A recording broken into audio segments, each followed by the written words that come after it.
And stakeholders in the region are calling on governments in East Africa to waive taxes for sports development companies so as to encourage the creation of environment that will stimulate the thriving of sporting talents. Sports development companies could be a new concept on the continent, but their entry into the market is promising to change fortunes of many sports in Africa.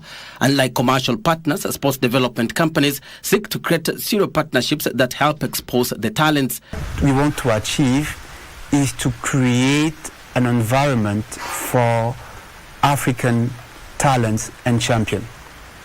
And this can only happen when you start with youth. So in the building of this infrastructure for sport, in the building of this economy for sport, our number one target is actually those over 60% of youth population of the continent.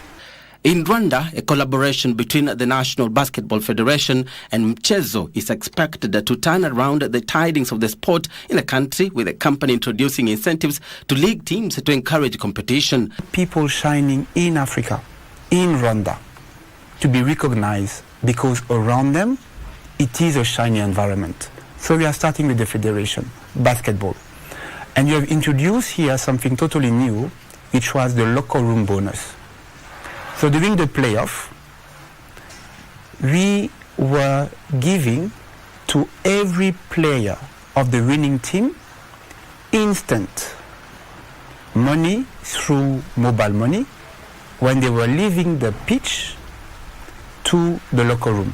And we call it the locker room bonus.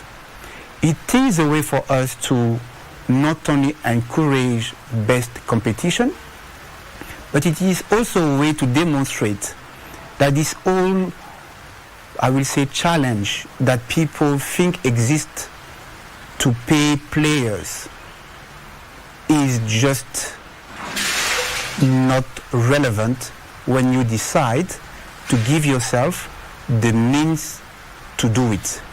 However, challenges still exist for such companies, with governments in East Africa being called upon to create conducive environment for the operation of the entities.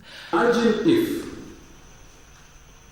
governments, for the amount of pressure they are removing from a government in sports development, which should be a government role, they would give them a tax waiver. Sports federations have been urged to change tact in their approach to seeking partnerships with sponsors who prefer to work with popular sports than the less known ones. Corporate, usually the youth, are not the priority. They're not the priority because for corporate, it's all about return of investment. Return on investment.